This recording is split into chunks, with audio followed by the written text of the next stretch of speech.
जादुई तोता। एक छोटे से गांव में एक गरीब परिवार रहता था।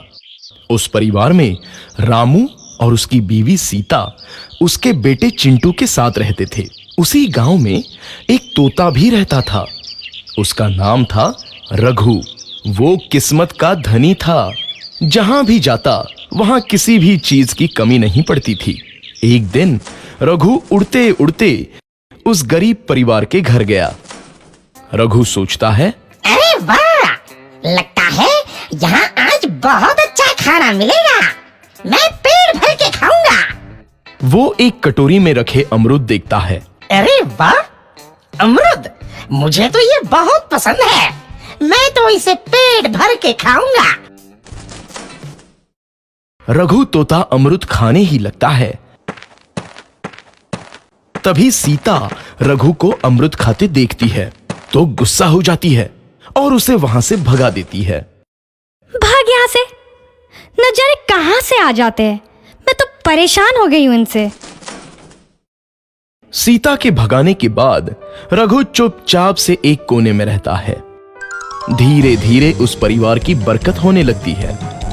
एक दिन रामू और सीता खाना खाते वक्त बातें करते हैं। आजकल हमारी बहुत तरक्की हो रही है, काम भी अच्छा चल रहा है। रामू कहता है। इस पर सीता कहती है, सच कहा, भगवान हमेशा ऐसे ही हम पर मेहरबान रहे। बेटा चिंटू भी कहता है, पिताजी, मुझे खिलौना लेके दो ना, मेरे सभी दोस्तों के पास है। रामू कहता है, ठीक है, जरूर लाऊंगा। सीता कहती है, कितने खुश है सब, मेरे परिवार को किसी की नजर ना लगे। एक तरफ ऐसी बातें होती हैं तो दूसरी तरफ रसोई में रघु तोता भी अमरूद खाते रहता है। मजा आया, अमरूद खाया, मजा आया, अमरूद खाया, मजा आया। तभी सीता रसोई में आती है और रघु तोते को अमरूद खाते देख बहुत गुस्सा होती है। सीता रघु को बाहर निकालने के लिए पिंजरे में अमरूद रखती है। रघु जब अमरूद खाने लगता है तो पिंजरे का दरवाजा बंद हो जाता है और वो उसमें फंस जाता है। मुझे बाहर निकालो, मैं यहाँ फंस गया हूँ, मुझे बचाओ। अगले दिन सीता पिंजरा उठाकर बाहर दूर उस रघु को छोड़ देती है। रघु के जाते ही उनके घर आई बरकत धीरे धीरे कम हो जाती है। उन्हें बहुत घाटा होता है। सीता कहती है, ये क्या हो रहा है, अचानक इतना कैसे बदल गया? अभी तक तो सब कुछ अच्छा चल रहा था। रामू कहता है, लगता है भगवान हम पर रूठ गए हैं। चिंटू भी कहता है, लगता है अब मुझे खिलौने भी नहीं मिलेंगे।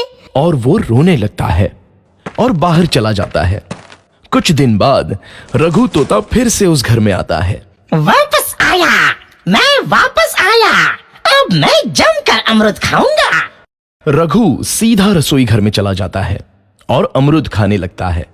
कुछ देर बाद सीता रसोई में आती है और रघु को देख कहती है, एक तो घर में पहले से इतनी दिक्कत चल रही है और ऊपर से ये तोता मुझे और परेशान कर रहा है।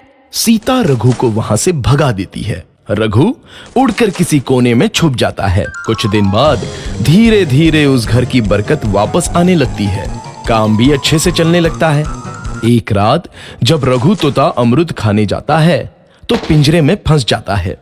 ये लोग आखिर चाहते क्या हैं? एक तोते को शांति से अमरूद खाने क्यों नहीं देते? मैं कौन सा चोरी कर रहा हूँ? बस अमरूद ही तो खा रहा हूँ। तभी रामू वहां आता है और पिंजरे में रघु तोते को देख उसे बाहर छोड़ देता है। ये तोता भी कितना जिद्दी है, बार बार वापस आ जाता है। जैसे ही रामू रघु को छोड़ देता है, अगले दिन से फिर से उनके घर की बरकत जाने लगती है। काम में घाटा होता है।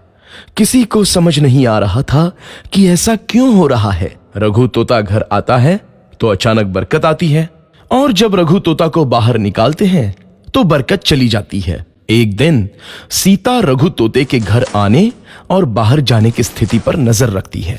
ये तोता जब भी घर आता है तो घर में बरकत आती है और जैसे ही ये घर से बाहर जाता है तो उसी के साथ बरकत भी चली जाती है। कहीं ये जादुई तोता तो नहीं है? अगली बार जब ये तोता घर आएगा तो मैं इसे कहीं नहीं जाने दूंगी। सीता रघु का बहुत इंतजार करती है लेकिन रघु तोता दोबारा उस घर में कभी नहीं आता।